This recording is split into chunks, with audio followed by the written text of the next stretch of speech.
خود کر گئے اختر رضا علی قائد ملت. السلام علیکم ورحمۃ اللہ وبرکاتہ.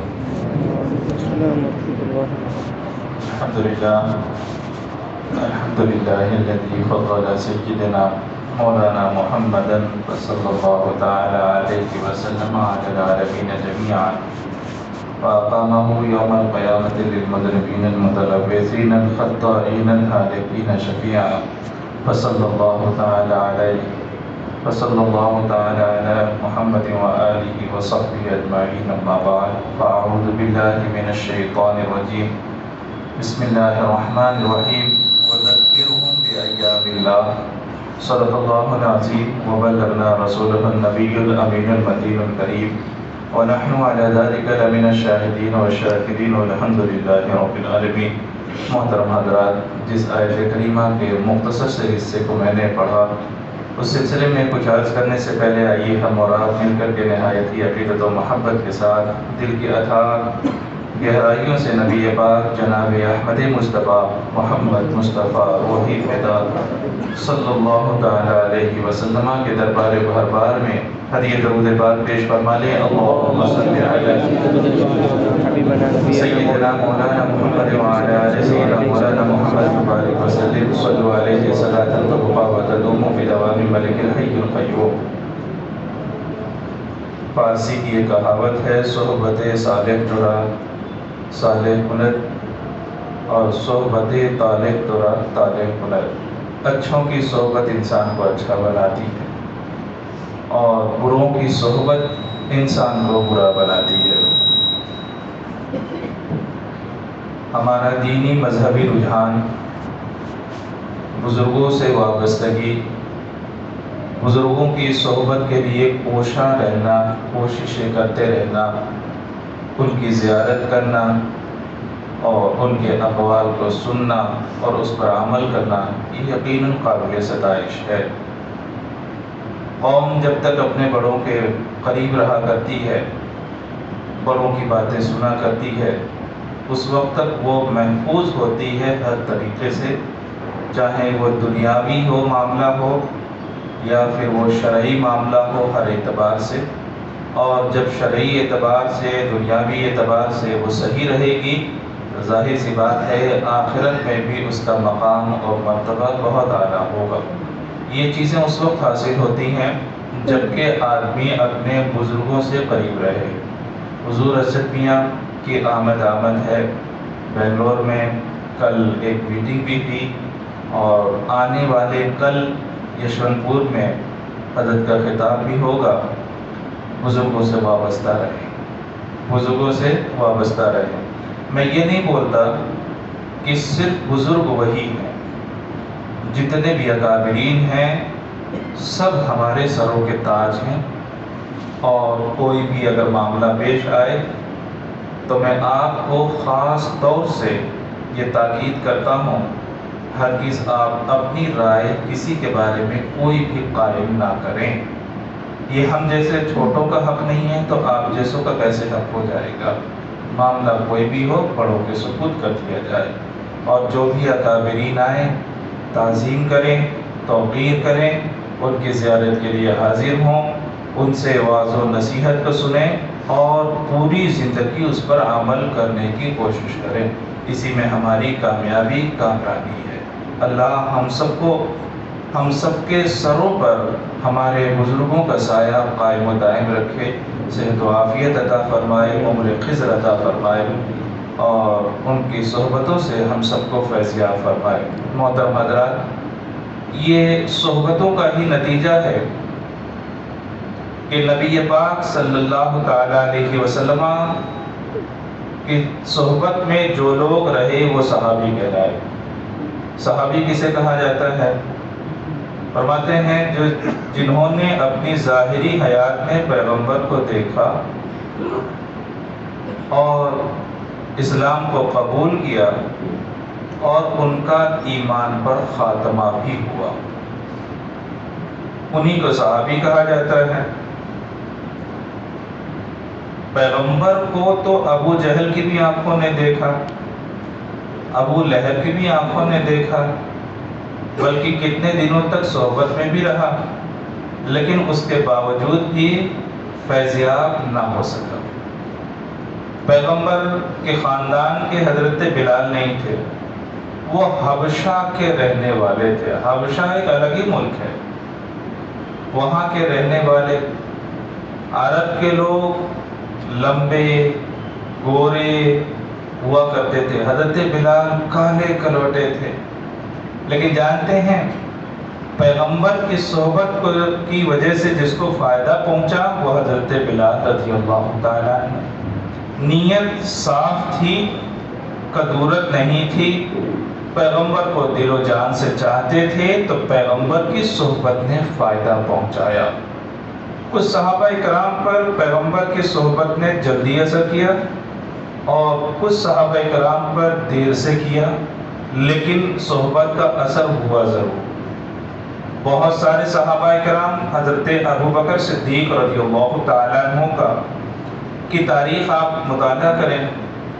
پیغمبر اعظم صلی اللہ تعالیٰ علیہ وسلم معراج شریف سے جب واپس آئے تو آپ نے اعلان فرمایا کہ میں رات کے مختصر سے حصے میں مسجد حرام سے مسجد اقصی گیا، ساتوں آسمان پر گیا، جنت کو دیکھا، جہنم کو دیکھا، اور اللہ رب العزت سے ہم کلام ہوا، پھر میں واپس بھی آیا۔ مختلف انبیاء کرام سے ملاقات کے بعد میں واپس بھی آیا۔ تو جو پیغمبر کی صحبت میں بیٹھنے والے نہیں تھے یا بیٹھتے تھے لیکن دل کا معاملہ ان کا خراب تھا، انہوں نے انکار کیا، اور جن کا معاملہ اچھا تھا انہوں نے اقرار کیا۔ یہی ابو لہب ابو جہل ہیں جنہوں نے جب نبی پاک صلی اللہ تعالیٰ علیہ وسلم کی زبان ترجمان سے ہی سنا تو دوڑتے ہوئے پیغمبر اعظم کے پاس پہنچے۔ کہا پیغمبر اعظم کے پاس نہیں، حضرت ابو بکر صدیق رضی اللہ تعالیٰ عنہ کے پاس پہنچے اور کہا اس شخص کے بارے میں تم کیا کہتے ہو جو ایسی ایسی گفتگو کرتا ہے؟ یعنی ایک ہی رات میں یہاں سے مسجد حرام سے مسجد اقصی، پھر ہر ایک آسمان پر جانا، جنت کو دیکھنا، جہنم کو دیکھنا، اس کے بارے میں تم کیا کہتے ہو؟ حضرت ابو بکر صدیق نے کہا جھوٹا ہے۔ کہا تمہارے دوست؟ پیغمبر اعظم نے کہا تو پلٹ کر کے ارشاد فرمایا انہوں نے کہا تو حق فرمایا۔ کیوں؟ صحبت نے اتنا اثر ڈال دیا تھا کہ اب دل اور دماغ یہ قبول کرنے کے لیے تیار نہیں تھا کہ اس زبان ترجمان سے کبھی غلط بھی نکل سکتا ہے۔ پیغمبر خود اپنی زبان کے بارے میں ارشاد فرماتے ہیں، ہم تبارک و تعالی جب کوئی فیصلہ جاری فرماتا ہے تو کلام اس کا ہوتا ہے اور زبان پیغمبر کی ہوا کرتی ہے۔ زبان جو ہے وہ پیغمبر کی ہوا کرتی ہے۔ محترم حضرات، اس صحبت نے اتنا اثر ڈالا کہ آج تک لوگ کلمہ پڑھ رہے ہیں، اور اسی صحبت کا اثر رہے گا کہ قیامت تک لوگ کلمہ پڑھتے رہیں گے۔ اس خاکدان گیتی سے اسلام کو مٹایا نہیں جا سکتا۔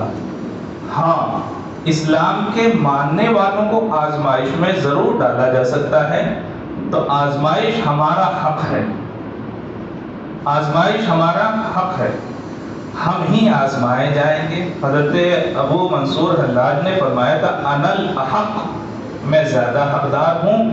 ویسے ہی امت مسلمہ کے بارے میں عرض کروں گا کہ آزمائے جانے کے ہم زیادہ حقدار ہیں۔ آزمایا وہی جاتا ہے جس سے رب محبت فرماتا ہے، پیار کرتا ہے، تو یہ ہمارا حق ہے آزمایا جانا۔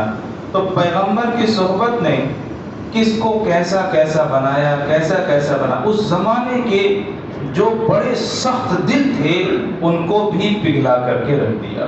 تو صحبتوں کو ہمیں دیکھنا پڑے گا ہماری صحبتیں کس کی ہیں۔ سب سے زیادہ خراب جو صحبت ہے، میں کھلے الفاظ میں بولتا ہوں، وہ موبائل کی صحبت ہے، وہ موبائل کی صحبت ہے۔ ایک موبائل پر دیکھنے والا کچھ بھی دیکھ رہا ہو، 2-2 ڈھائی گھنٹے 3-3 گھنٹے دیکھتا رہتا ہے، اس کا دل اچاٹ نہیں ہوتا۔ آخر اس کا دل قرآن پاک پڑھنے میں 1 گھنٹے میں کیوں اچاٹ ہو جاتا ہے؟ آپ سمجھ رہے ہیں کیوں؟ کیونکہ تمہاری صحبت اچھی نہیں ہے۔ اب انسان کی صحبت انسان کو بگاڑنے کے لیے کسی دوسرے انسان کی ضرورت نہیں ہے، بلکہ اب آلات ایسے پیدا کر دیے گئے ہیں کہ کسی انسان کی بدلے ہوئے یا پھر کسی بگڑے ہوئے انسان کی صحبت میں بیٹھنے کی ضرورت نہیں ہے۔ جس کو ہم سب سے اچھا سمجھتے ہیں وہی ہمارے لیے زہر حلالت ہے، وہی ہمارے لیے زہر حلالت ہے۔ تو ان چیزوں کو سمجھنے کی کوشش کریں گے کہ آخر ہمارا دل، ہماری آنکھیں نہیں تھکتی ہیں، ہماری آنکھیں نہیں تھکتی ہیں، ایک کے بعد دوسرا، دوسرے کے بعد تیسرا، تیسرے کے بعد چوتھا، چوتھے کے بعد پانچواں، اور ہر روز ایسے ہی گزرتا رہتا ہے۔ کئی کئی گھنٹے ہم ان دنیاوی چیزوں کے لیے وقت دیتے ہیں۔ آج بزرگان دین ہمارے درمیان میں ہیں لیکن ہماری نگاہیں پہچان نہیں پاتی۔ ہم ایسا آدمی تلاش کرنا چاہتے ہیں جو گناہوں سے بالکل پاک ہو، صاف ہو، آسمان سے اترا ہو، ایسا آدمی تو ملنا مشکل ہے۔ بس آدمی میں یہ تلاش کرو شریعت کا پابند ہے، جھوٹ نہیں بولتا، غیبت نہیں کرتا، پابند شرع رہا کرتا ہے، اس کی صحبت بھی ہمارے لیے نعمت ہے، اس کی صحبت بھی ہمارے لیے نعمت ہے۔ یقیناً بزرگان دین کا اس دنیا میں موجود ہونا اس دنیا کی زندگی کی ضمانت ہے، اس دنیا کی زندگی کی ضمانت ہے۔ یہ حضرات اگر نہ ہوں تو پھر قیامت آنے میں بہت زیادہ دیر نہیں لگے گی۔ اب آئیے نبی پاک صلی اللہ تعالی علیہ وسلم کے قرب میں بہت سارے صحابہ رہیں گے۔ جمادی الاول کی 30 تاریخ کو ایک ایسے مجاہد کا ایصال ثواب ہوا، ایک ایسے مجاہد کا عرس منایا گیا جس کو دنیا خالد بن ولید کہا کرتی ہے۔ یہ اسلام کے وہ مجاہد ہیں جنہوں نے ایران، روم، مصر، ان ممالک میں اسلام کو پھیلایا۔ آپ جانتے ہیں یہ شروع میں ایمان نہیں لائے تھے۔ جنگ احد کے بارے میں آپ جب تاریخ پڑھیں گے تو آپ یہ پڑھیں گے کہ جنگ احد پہاڑ پر ایک درہ تھا، یعنی چھوٹا راستہ تھا آنے جانے کا، وہ لشکر اسلام کے پیچھے تھا۔ نبی پاک صلی اللہ تعالی علیہ وسلم نے وہاں صحابہ کرام کو متعین فرمایا اور حضرت عبداللہ بن جبیر کو حکم فرمایا کہ تمہیں یہاں سے ہلنا نہیں ہے، چاہے ہماری شکست ہو یا فتح ہو، ہر حال میں تمہیں یہیں پر رہنا ہے، اس جگہ کو تمہیں چھوڑنا نہیں ہے۔ پیغمبر اعظم صلی اللہ تعالی علیہ وسلم کو اللہ نے ہر خوبی عطا فرمائی۔ بظاہر ایسا نہیں لگتا کہ آپ نے جنگ احد سے پہلے 50 جنگیں لڑی ہوں جس میں بہت زیادہ تجربہ ہو، لیکن نبی پاک صلی اللہ تعالی علیہ وسلم کو اللہ رب العزت نے بے تجربے کے بھی ایسا علم عطا فرمایا تھا جو علم یقینی تھا اور علم ظنی نہیں بلکہ حتمی تھا۔ نبی پاک صلی اللہ تعالی علیہ وسلم نے متعین فرما دیا۔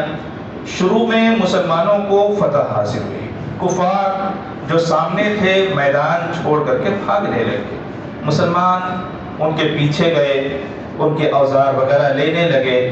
تو جو درے میں صحابہ موجود تھے انہوں نے کہا جنگ ختم ہو گئی۔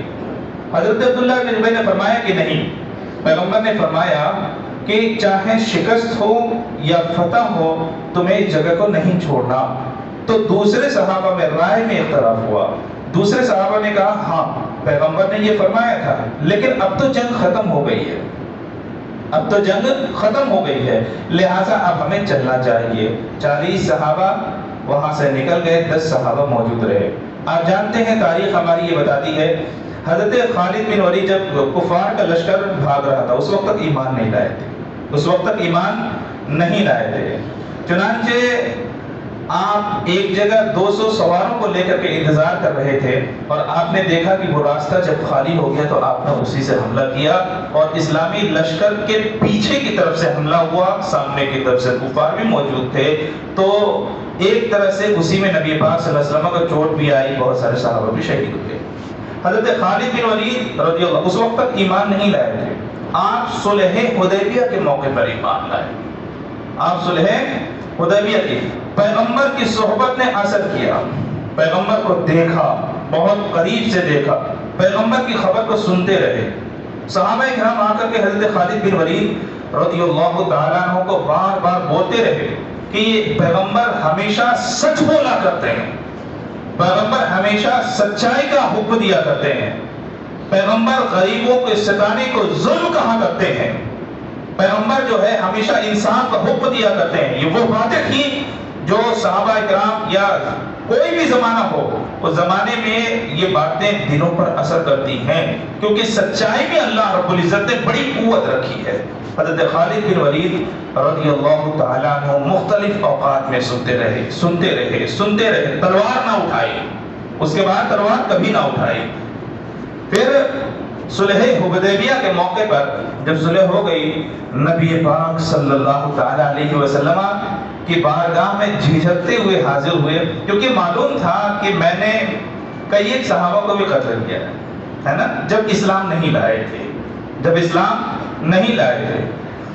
آج آپ اپنے ہمارے درمیان میں دیکھ لیں، ہماری اگر کسی سے دشمنی ہو جائے اور پھر اس کے بعد ان کی بارگاہ میں ان کے یہاں حاضری ہو تو ہم جھجکتے کہ پتہ نہیں سامنے والا کیا کہے گا، پتہ نہیں میرے ساتھ کس طرح کا سلوک کرے گا، ملاقات کرے گا یا نہیں کرے گا.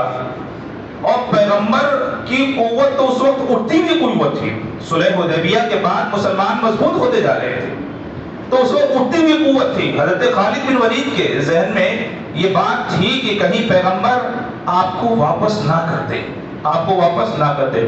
جھجکتے ہوئے اور بڑے شرمسار انداز میں پیغمبر کی بارگاہ میں حاضر آئے، سلام کیا، پیغمبر نے جواب دیا اور پیغمبر اسلام صلی اللہ تعالیٰ علیہ وسلم نے مسکرا کر کے حضرت خالد بن ولید کو دیکھا، اللہ اکبر، جان میں جان آئی، قدموں میں پڑ گئے، عرض کیا ہے پیغمبر اعظم خالد کو معاف فرما دے، کلمہ پڑھا کر کے داخل اسلام کر لے. حضرت خالد بن ولید رضی اللہ تعالیٰ عنہ نے اس وقت پیغمبر سے یہ نہیں پوچھا کہ مجھے دنیا میں کیا ملے گا. حضرت خالد بن ولید عرض کرتے ہیں اللہ کے پیغمبر، میں نے جو گزشتہ ایام کفر میں نے جو غلطیاں کی ہے بڑی اے پیغمبر اسلام، کیا اللہ اسے معاف فرمائے گا؟ کیا اللہ تبارک و تعالیٰ اسے معاف فرمائے گا؟ پیغمبر اعظم صلی اللہ تعالیٰ علیہ وسلم نے حضرت خالد بن ولید رضی اللہ تعالیٰ عنہ کے دست مبارکہ کو ہاتھ سے پکڑا، اٹھایا، ارشاد فرماتے ہیں خالد، اسلام پچھلے گناہوں کو معاف فرما دیا کرتا ہے. اسلام کا لانا پچھلے گناہوں کو ختم کر دیتا ہے اور تاریخ اس بات کی گواہ ہے. حضرت خالد بن ولید رضی اللہ تعالیٰ عنہ کھڑے ہوئے پیغمبر اعظم صلی اللہ تعالیٰ علیہ وسلم کے سامنے جھک گئے، عرض کرتے ہیں پیغمبر اعظم زندگی رہی تو اس کا کفارہ بھی ادا کر کے دکھا دوں گا، زندگی رہی تو اس کا کفارہ بھی ادا کر کے دکھا دوں گا. یہی وہ خالد ہیں، یہی وہ فاتح ہیں پیغمبر اسلام صلی اللہ تعالیٰ علیہ وسلم. ان کے بارے میں آتا یہ ہے انہوں نے 2 جمعہ ایک شہر میں نہیں پڑھا. تاریخ ہماری یہ بتاتی ہے 2 جمعہ ایک شہر میں نہیں پڑھا.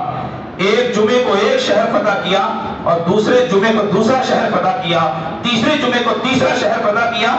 فتوحات کا وہ لگاتار سلسلہ جاری رہا کہ حضرت عمر فاروق رضی اللہ تعالیٰ عنہ کے زبان مبارکہ میں آدھی سے زیادہ دنیا پر اللہ کے حکم سے انہوں نے اسلام کا پرچم لہرا دیا تھا. آدھی سے زیادہ دنیا پر یہ کفارہ ادا کرے. اللہ نے ان کو وہ دھن عطا فرمائی. نگاہوں کے سامنے پیغمبر اسلام کا چہرہ ہوتا، سرکار کی حیات مبارکہ اور آپ کی وصال سے بڑے متاثر ہوئے تھے، بہت متاثر ہوئے تھے. نبی پاک صلی اللہ تعالیٰ علیہ وسلم کا منہ مبارک اپنے پاس رکھتے تھے، اپنے پاس.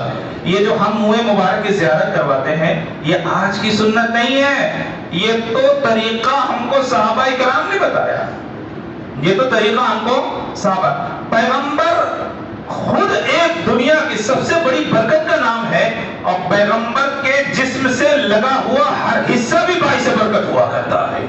حضرت ام سلمہ رضی اللہ تعالیٰ عنہ کہتی ہے جب کوئی بیمار آتا مدینے میں علاج ہوتا، ساری دنیا میں علاج ہوتا، کہیں اس کا علاج نہیں ہو پاتا اور وہ پریشان ہوتا، شفا نہیں ہو پاتی تو لوگ پکڑ کر کے حضرت ام سلمہ کی بارگاہ میں لاتے اور پھر حضرت ام سلمہ کیا کیا بہت بڑی طبیبہ کا نام ہے، ڈاکٹر کا نام ہے؟ نہیں. حضرت ام سلمہ رضی اللہ تعالیٰ عنہ نبی پاک صلی اللہ تعالیٰ علیہ وسلم کی زوجہ محترمہ، آپ کچھ نہ کرتے، سرکار کا منہ مبارکہ نکالتی، پانی جیسے اس کو غسل دیتی اور وہی پانی پلا دیتی. پوری دنیا میں جس کو شفا نہ ہوتی وہ پانی پی لیتا تو اللہ اس پانی کی وجہ سے اسے شفا عطا فرمایا کرتا. یہ تو بہت پرانا معاملہ ہے، یہ تو بہت پرانا معاملہ ہے. حضرت خالد بن ولید رضی اللہ تعالیٰ عنہ کے بارے میں تاریخ ہم کو بتاتی ہے کہ آپ اپنے خود میں لوہے کی ٹوپی کو خود کہا جاتا ہے، لوہے کی ٹوپی کو خود کہا جاتا ہے.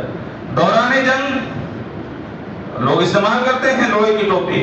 فرماتے ہیں حضرت خالد بن ولید کی لوہے کی ٹوپی کی سب سے بڑی خصوصیت یہ تھی، سب سے بڑی خصوصیت یہ تھی کہ اس میں سرکار کا منہ مبارکہ رکھا کرتے تھے. اپنے ہاتھ پر، زور بازو پر، تلوار پر بھروسہ نہیں ہوتا، جو بھروسہ ہوتا تھا وہ نبی پاک صلی اللہ تعالیٰ علیہ وسلم کے تبرکات مبارکہ پر بھروسہ ہوا کرتا تھا. اسی لیے آج بھی ہم وسیلے سے دعا مانگتے ہیں. حضرت خالد بن ولید رضی اللہ تعالیٰ عنہ اسلام کے اس سپہ سالار کا نام ہے جس نے کبھی بیٹھنا نہیں سیکھا. آپ کا جب انتقال ہوا، فرماتے ہیں آپ کے جسم مبارکہ کو دیکھا گیا، آپ کے جسم مبارکہ پہ اتنے زخم تھے کہ ایک بالش کا حصہ بھی پورے جسم مبارکہ میں خالی نہیں تھا جہاں پر کہ زخم نہ لگے ہوں. جس نے کئی ممالک کو فتح کیا، جنہوں نے کئی ممالک کو، سرکار کی حیات مبارکہ میں ایک بڑی جنگ ہوئی تھی جس کو جنگ موتا کہا جاتا ہے. موتا ایک مقام کا نام ہے، شرحبیل ایک عیسائی گورنر کا نام ہے. نبی پاک صلی اللہ تعالیٰ علیہ وسلم نے صلح حدیبیہ کے بعد مختلف فرما رواؤں کے پاس اپنے خطوط کو روانہ کیا تھا. جب صلح حدیبیہ میں اطمینان ہوا تو مختلف صحابہ کرام رضوان اللہ تعالیٰ علیہ مجمعین کو خط لکھا اور مختلف بادشاہوں کی بارگاہ میں بھیجا. اس میں سیدھی سی بات یہ تھی کہ اگر ایمان لاؤ گے تو اللہ تمہیں 2 اجر عطا فرمائے گا. اگر ایمان کو قبول کرو گے تو اللہ تبارک و تعالیٰ تمہیں 2 اجر عطا فرمائے گا. ایک تمہارے ایمان کے قبول کرنے کا اور تم کو دیکھ کر کے قوم بھی ایمان قبول کرے گی تو اس قوم کا بھی ثواب تم کو ملے گا. نبی پاک صلی اللہ تعالیٰ علیہ وسلم ارشاد فرماتے ہیں، خطوط پہ لکھتے ہیں، اسلم فتسلم، اسلام لے آؤ محفوظ ہو جاؤ گے. یعنی ابھی حملہ نہیں ہوا، یہ سن 5، 6، 7 ہجری کی بات بتا رہا ہوں. یہ اس وقت جبکہ مسلمان ابھی پورے طرح سے عرب میں بھی پھیل نہیں پاتے. اس وقت عرب کے باہر کے بادشاہوں کو پیغمبر نے مزاج دیا، پیغام دیا، آج اسلام لے آؤ، کل تمہاری سلطنتیں محفوظ ہوں گی، ورنہ یہی سلطنتیں مسلمان تمہارے سے لے لیں گے اور تم فاتح بن کر کے داخل ہوں گے، فاتح بن کر کے داخل ہوں گے. اللہ کے پیغمبر صلی اللہ تعالیٰ علیہ وسلم نے ارشاد فرمایا، اسلم فتسلم، ایمان لاؤ محفوظ ہو جاؤ، تم بھی محفوظ رہو گے، تمہاری قوم بھی محفوظ رہے گی. اور اسلامی لشکر کا طریقہ کار کیا ہوتا تھا؟ ایسا نہیں ہے کہ کوئی بھی لشکر جاتی لڑنے لگا، مارنے لگا، کاٹنے لگا. یہ جو اسلام کے بارے میں کہا جاتا ہے کہ اسلام تلوار کے زور سے پھیلا، بڑی بے رحمی سے پھیلا، واللہ العظیم اسلام محبت سے پھیلا ہے. یہ تو جھوٹوں کی زبان ہے جو یہ کہا کرتی ہے کہ اسلام بڑی بے رحمی سے پھیلایا گیا. اسلام بے رحمی سے پھیلانے والا اگر مذہب ہوتا تو آج دنیا کا سب سے بڑا مذہب نہیں ہوتا، دنیا کا دوسرا سب سے بڑا مذہب نہیں ہوتا. آج ہم کو یہ بات بتائی جاتی ہے نا کہ مسلمان اقلیت میں ہیں. آج مسلمان اقلیت میں، ہندوستان میں ہم کو بتایا جاتا ہے ہم سب سے کم ہیں. مسلمان یہ بھی تو ایک دھوکہ ہی ہے، یہ بھی تو ایک دھوکہ ہے. مجھے ایک بات بتاؤ، ہندوستان میں کتنی قومیں ہیں جو الگ الگ خداؤں کو مانتی ہے؟ کوئی پتھر کو مان رہا ہے، کوئی بندر کو مان رہا ہے، کوئی گائے کو مان رہا ہے، کوئی جانور کو پوج رہا ہے، کوئی پیڑ کو مان رہا ہے، کوئی سورج کو مان رہا ہے، جو کوئی چاند کو مان رہا ہے. الگ الگ ہے کہ نہیں ہے؟ لیکن مسلم قوم کو تم دیکھو، مسلم قوم، کوئی بھی مسلم قوم ہو، جھکتی ہے تو ایک خدا کی بارگاہ میں جھکتی ہے، سجدہ کرتی ہے تو ایک ہی خدا کو پوجتی ہے. دنیا، ہندوستان کی آبادی میں اتنی بڑی آبادی کوئی تم دکھا دو جو ایک خدا کو ماننے والی ہو. اس کا مطلب ظاہر یہی ہے کہ مسلمان آج مذہب کے اعتبار سے ہندوستان کا بھی سب سے بڑا مذہب ہے. آج جو یہ دکھانے کی کوشش کی جاتی ہے کہ تم اقلیت، ہم اقلیت میں نہیں ہے. اقلیت میں تو وہ ہے جو ہم کو اقلیت میں دکھاتے ہیں، بخدا ہم اقلیت میں نہیں ہیں. یہ تو ہمارے ذہنوں میں ڈالا جاتا ہے، ہمارے جذبوں کو کمزور کیا جاتا ہے، اور ہمارے لوگ بھی نیوز دیکھ دیکھ کر کے آدھے پاگل ہوتے جا رہے ہیں. نیوز دنیا کے اس جھوٹ بولنے کے سب سے بڑے اسٹیج کا نام ہے جس کو سچ بولنے کے لیے بنایا گیا تھا. آج سب سے زیادہ جھوٹ وہیں سے بولا جا رہا ہے، آج سب سے زیادہ جھوٹ وہیں سے بولا جاتا ہے. آج اگر کوئی دنیا میں ان تمام چیزوں کو اگر چھوڑ دے تو کیا وہ زندہ نہیں رہے گا؟ لوگ بولتے ہیں کہ ترقی کے راستے محدود ہو جائیں گے. بھائی ترقی جس کو تم کہا کرتے ہو وہ ترقی نہیں ہے. اسلام مضبوط ہو، عقائد مضبوط ہو، مسجدیں بھر جائیں، اللہ اور اس کے رسول کی فرما برداری ہو، سب سے بڑی ترقی ہوا کرتی ہے. اور اسی میں دنیا کی بھی ترقی مثمر ہے اور آخرت کی بھی ترقی مثمر ہے. خالد بن ولید رضی اللہ تعالیٰ نبی پاک صلی اللہ تعالیٰ علیہ وسلم کی بارگاہ میں رہتے. صلح حدیبیہ کے موقع پر آپ ایمان لائے. جنگ موتا کے بارے میں عرض کر رہا تھا، پیغمبر نے مختلف فرما رواؤں کے پاس قاصد بھیجے. ایک صحابی کو بصرہ کے فرما روا کے پاس قاصد بھیجا، ایک صحابی کو قاصد بنا کر کے بھیجا. شربیل ایک ایسے گورنر کا نام تھا، جب اس کو معلوم ہوا تو اس نے قتل کر دیا. اللہ کے رسول صلی اللہ تعالیٰ علیہ وسلم نے، دیکھو دنیا کا قانون ہے قاصد کو قتل نہیں کر سکتے آپ. دنیا کا یہ قانون ہے، آج بھی دنیا کا یہ قانون ہے کہ ایک ملک کا قاصد جب دوسرے ملک میں جائے گا تو چاہے جو کر لے آپ اسے قتل نہیں کر سکتے، مار نہیں سکتے، وہ قاصد ہے. تو جو دستور اس وقت تھا وہی دستور اب بھی ہے، قاصد کو مارا نہیں جا سکتا. اس نے قتل کر دیا. اللہ کے پیغمبر صلی اللہ علیہ وسلم کو بہت رنج ہوا، ارشاد فرمایا موتا پہ چڑھائی کی جائے.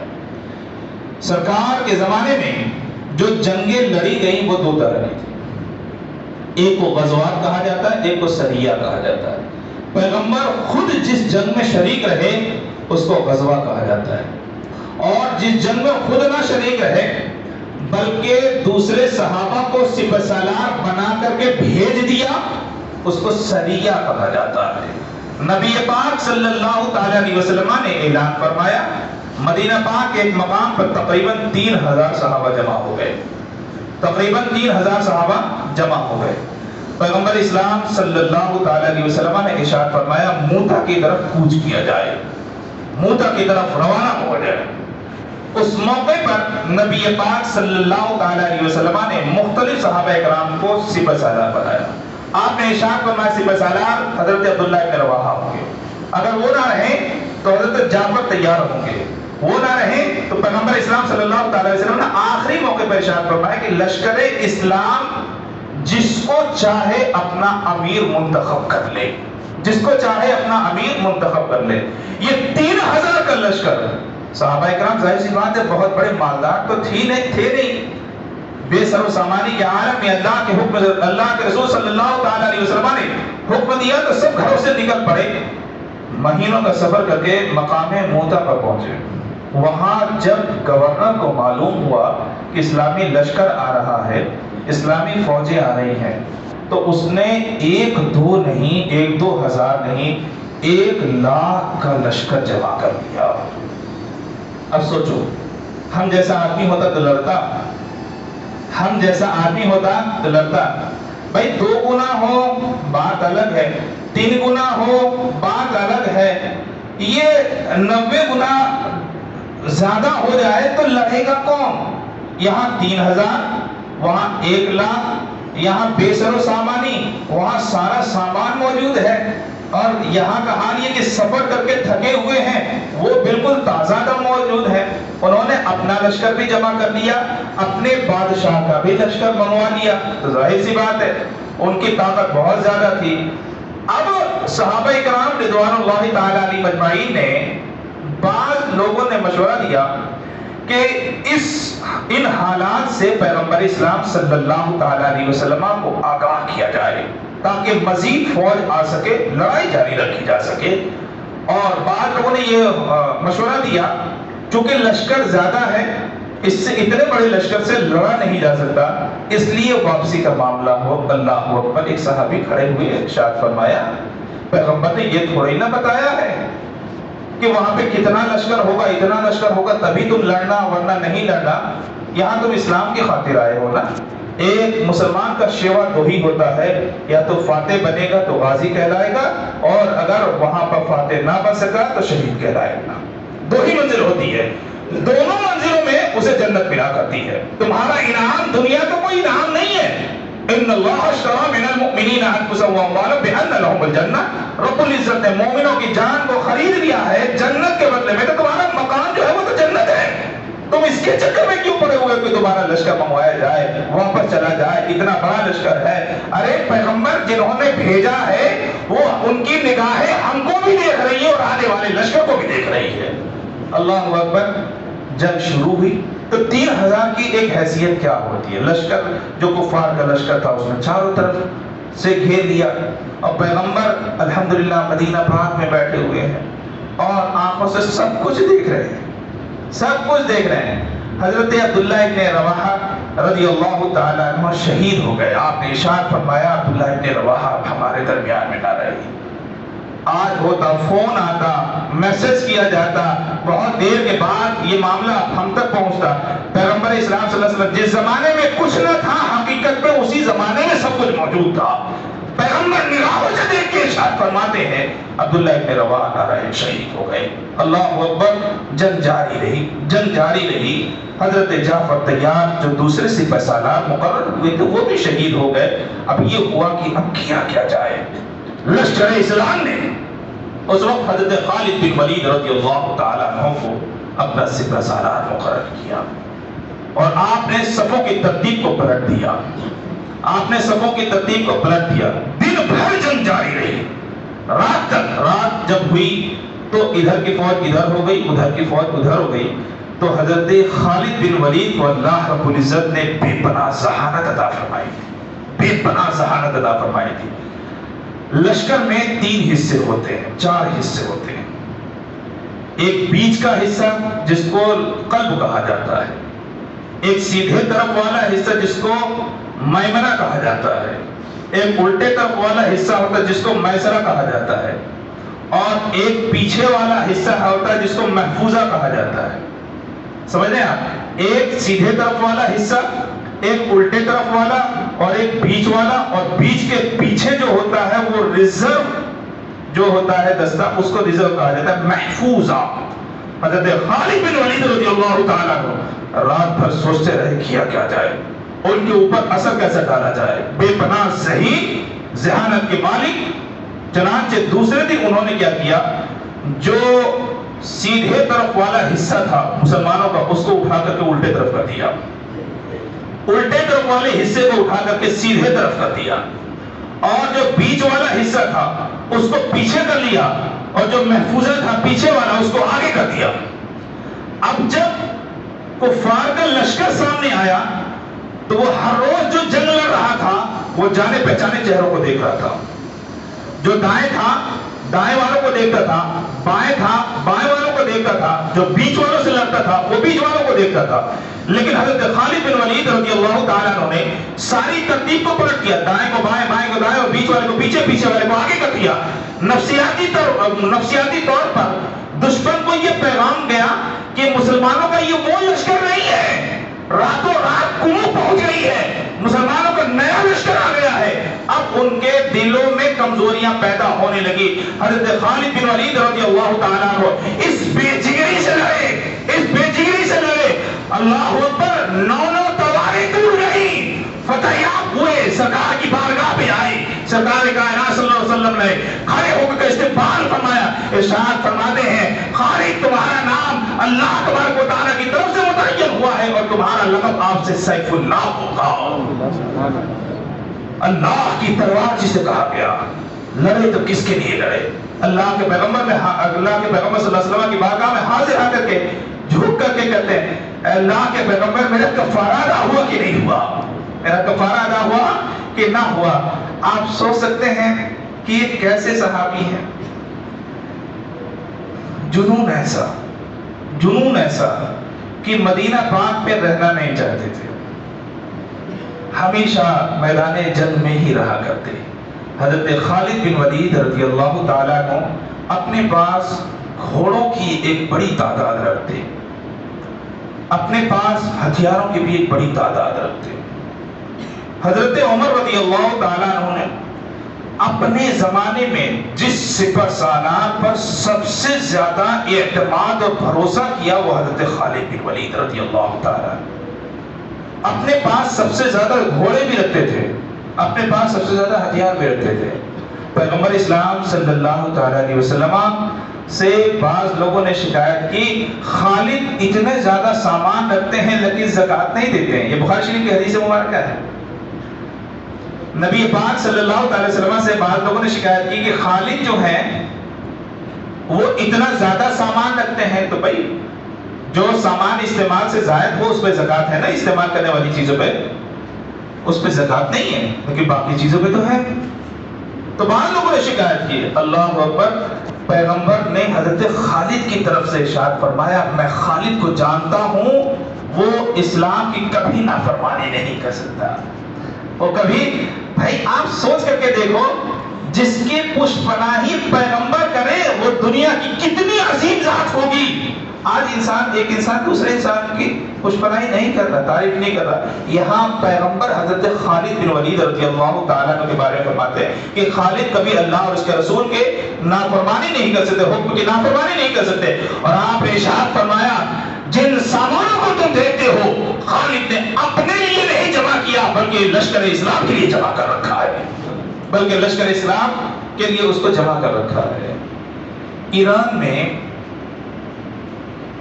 ایک قلعہ تھا، حضرت عمر فاروق رضی اللہ تعالیٰ، حضرت عبیدہ بن جراح رضی اللہ تعالیٰ، یہ بڑے بڑے صحابہ کا نام بتا رہا ہوں، یہ اسلام کے بہت بڑے بڑے جنرل ہیں۔ آج آپ کو ہٹلر کے بارے میں پڑھایا جاتا ہے، مسولین کے بارے میں پڑھایا جاتا ہے، مطلب یہ دنیاوی جو گزرے ہیں ان کے بارے میں آپ کو پڑھایا جاتا ہے۔ بھائی میرے اسلام کے بارے میں بھی ذرا پڑھ لیا کرو۔ حضرت عبیدہ بن جراح رضی اللہ تعالیٰ عنہ کون ہے، حضرت خالد بن ولید کون ہے، حضرت طارق بن زیاد کون ہے، حضرت موسیٰ بن نصیر کون ہے، محمد بن قاسم کون ہے، اس طرح کے بے شمار سرار ایسے گزرے ہیں جن سے دنیا کانپا کرتی تھی، جن سے دنیا کانپا کرتی تھی۔ بھائی پہلے تو شیروں کی لڑائی ہوتی تھی، آج تو بزدلوں کی لڑائی ہوتی ہے، آج تو بزدل کی لڑائی، آج کوئی شیر دل نظر نہیں آتا۔ پہلے تو پورا یقین ہوتا تھا، لشکر سامنے ہوتے تھے، پہلے آ جاؤ ہم اکیلے ہی لڑ لیں گے۔ ایک مجاہد نکلتا تھا پورے لشکر سے اور للکار کر کے کہتا تھا کہ کوئی ہے جو ہمارا مقابلہ کر لے۔